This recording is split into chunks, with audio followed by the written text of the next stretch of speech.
This is Mrs. Miller, your teacher at ELA Academy. Welcome to Part 2 of Essay Basics. Today, we're going to talk about essay structure.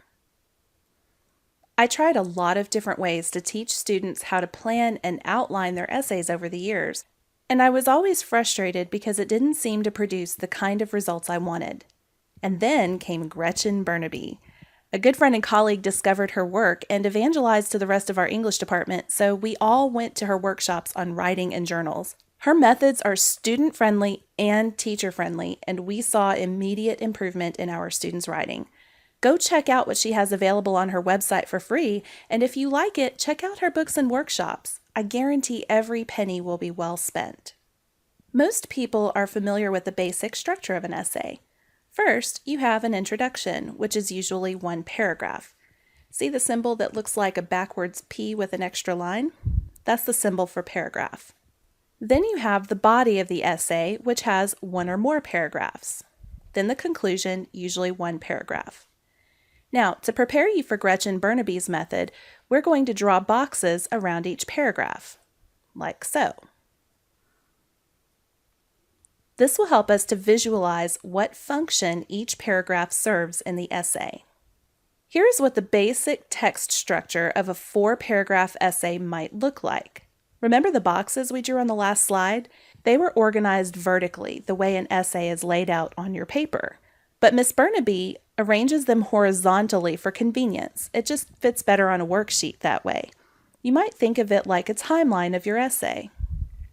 Here are 2 of the text structures my students used most frequently for expository essays. Of course, we have an intro and a conclusion, and the body is separated into 2 paragraphs, a before paragraph and an after paragraph. In the other one, we separate the body into a cause paragraph and an effect paragraph. I'll demonstrate what this might look like in an essay in just a minute. First, let's talk about the next step once you've chosen a text structure. You'll write a kernel essay. This is a simplified way to write an outline. You've all probably seen the outlines with the Roman numerals and letters and numbers, with every single sentence mapped out and lots of talk about topic sentences and supporting details. In my experience, that kind of outline just confuses students and doesn't really help them produce good content. The kernel essay is sort of like a popcorn kernel. It's small, and it isn't ready to eat by itself. Well, if you're like me, you've chewed on kernels at the bottom of your popcorn bag before, but it isn't as tasty and it's pretty bad for your teeth. But within the kernel, it has all of the potential to become nice, big, fluffy pieces of popcorn that you can soak in butter and salt. It takes some effort. You have to apply the right amount of heat to the kernel to get it to explode into the right shape, but the end result is worth it. So let's look at how we can go from that very simple text structure to a kernel essay. We'll start with the before and after structure. To write a kernel essay, you simply write the most important sentence for each paragraph. For these 2 examples, I'm writing about why it's necessary to take risks. The sentence I write for my intro will be the thesis statement, the sentence that answers the prompt. I wrote, "Sometimes it's necessary to take risks." That's about as simple as it gets. Now I need to work on the body. I decided to write about the risk I took in changing my career to teaching. In the before paragraph, I'll write about the job I had before taking the risk. And in the after paragraph, I'll write about what happened after I took the risk. Before.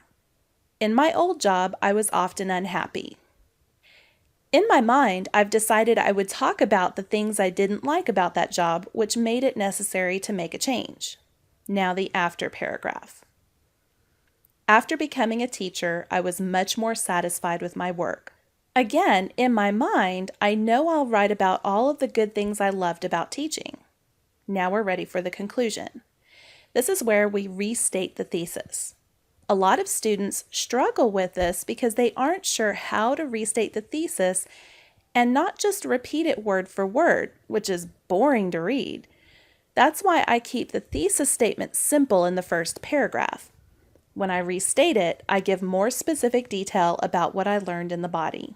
So here we go. Changing careers was risky because all the time and money I put into it might have been wasted. However, I wanted to have a job that built people up instead of watching people tear each other down. That doesn't sound the same as the thesis statement at all, does it? But it still has the same elements. The risk, changing careers, why it was risky, I might have wasted time and money, and why it was necessary. I wanted to have a positive impact on people instead of a negative one. Now, remember the first video in this series, the one about essay modes? Let's look at the modes in this essay. You might be tempted to say that this essay will have some narrative in the body, but I'm not planning to tell it like a story. I'm simply explaining some things from my life experience. We'll see a narrative example later. Now, let me state the obvious before we go on. A kernel essay is not a complete essay. It's a type of outline that helps you work out what will go in each paragraph before you get caught up in writing individual sentences. What Ms. Burnaby has her students do before writing any more of the essay is to read it aloud to one or more classmates so they can hear whether it makes sense. If it doesn't, this is the time to make changes before you invest more time into it. Let's look at the same writing prompt, but a different structure and a different story. This is the cause and effect structure. Now for the intro. Notice that this is the same thesis statement as the last one. Sometimes taking a risk is necessary. I decided that a good story for this structure was my decision to quit teaching and start building ELA Academy. So here is the sentence for the cause paragraph. A couple of years ago, my school required all teachers to learn how to create video lessons. This is what caused me to take a risk. In the rest of this paragraph, I'll describe the requirements and how a colleague and I collaborated to make a series of videos to teach, guess what, writing an essay. I'll also describe how carefully our students followed the instructions in the video and hit pause or rewind as needed while they worked. Now for the effect. When I saw how effective these recorded lessons were for my students, I decided that I wanted to make instructional videos full-time. In the rest of this paragraph, I might talk about how I wanted to have an impact on more than just about 150 students per year and provide resources that would help both students and their busy teachers. I'll also talk about why that decision was risky. My family and I would have to figure out how to manage without my teacher salary while I built a library of videos. It's a risk because there's no guarantee that the audience will grow to a point that the channel will actually make money from the advertising revenue. That leads to the conclusion. Quitting my job was scary because there's no guarantee my YouTube channel will be successful, but I love what I'm doing. Again, this kernel essay is just a beginning, but as I worked on it, I came up with ideas for how I would develop each paragraph into the full piece of popcorn it needs to be. Now, let's look at the writing modes. Just like the last essay, this one will be expository. The personal example is explained, not told in story form. This essay uses a different structure, one that Gretchen Burnaby calls the story of my thinking. It has 3 paragraphs. Notice that we don't call anything the intro or conclusion in this structure. That doesn't mean that this essay doesn't have them, we just got more specific. In the intro, I'll write about what I used to think. And in the conclusion, I'll write about what I think now after something happened. So in the intro, when I was a kid, I used to think that parents were infallible, which means that they know everything and make the right decisions. For the body paragraph, or paragraphs, I might decide I need more than one, I need to write about something that happened that changed my mind. Then I became a parent myself. I would go on to talk about a couple of times I had to make a decision about my child and wasn't sure it was the right thing to do. I'll talk about all the fears I had about making a terrible mistake. So now for the conclusion, where I talk about how I changed my mind. I learned that, like me, my parents were often scared they would make mistakes and ruin me for life. They simply put on a confident front for my benefit. Maybe I'll go on from there to talk about how this kind of freaked me out at first, but then I decided it made me feel better because it meant that I didn't have to be perfect. How about the mode? expository again. Let's look at a final example. This one is for writing about a memory. We'll start with where you were. I was driving home from school on the last day before Christmas. Notice that the next paragraph is for the moment whatever it was happened, so you can't talk about that in the first paragraph. Instead, I'd talk about how excited I was to have 2 weeks off and how I planned to enjoy my freedom when I got home. Paragraph 2. All of a sudden, I felt something slam against the back of my car. This is where I talk about how somebody in a huge SUV rammed into me not once, but twice, and how I thought it must be somebody taking out their road rage on me. Next moment. Panicked, I searched the lane next to me for an opening so I could pull onto the shoulder. I would go on to explain how there was heavy traffic and I was scared not only that somebody else would hit me while I was trying to get over, but that I was afraid the other guy would keep trying to run my car off the road. Final moment. The man was standing next to his truck, staring at where his front end tangled with the woman's trunk. In this paragraph, I would talk about what I saw when I was finally able to stop.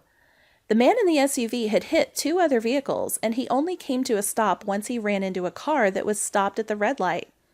When the other victims and I went to talk to him, we discovered that he was an older man who seemed confused and apparently didn't even remember getting in an accident.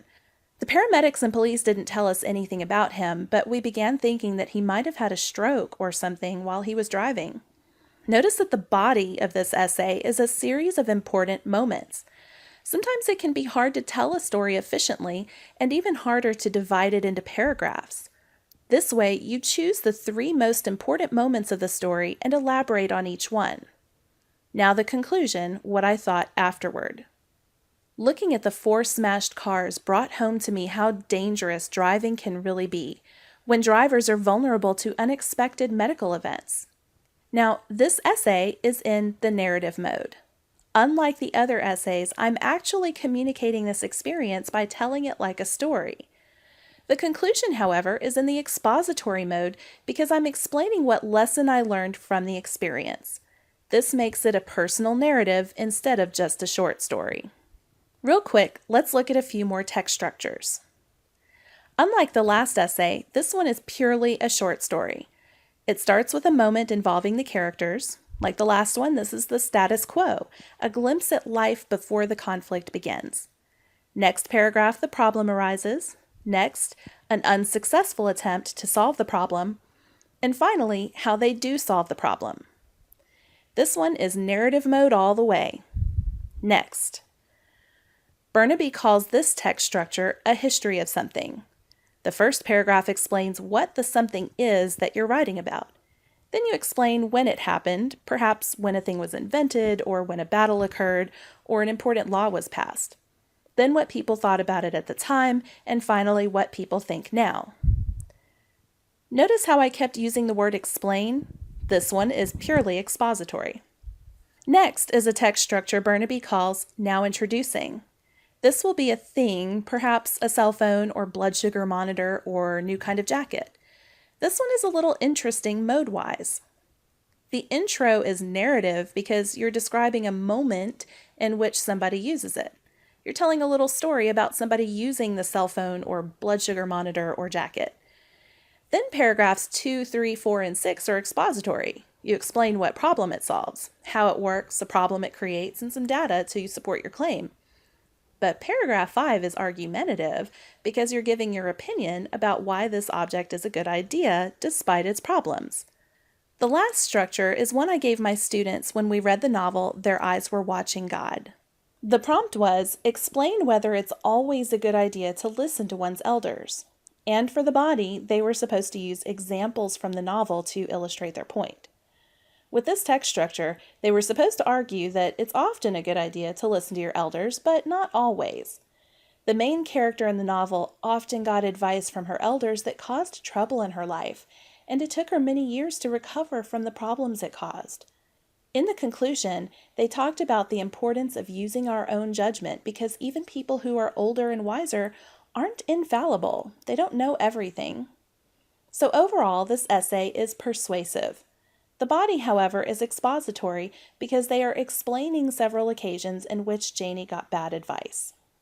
I hope this video has given you some ideas for how to plan your essays more effectively. In the next couple of videos, we'll look at how to come up with essay ideas and how to develop them in more detail. Be sure to subscribe to my channel so that you can be notified when I post new videos, and you can follow me on Facebook, Twitter, and Pinterest.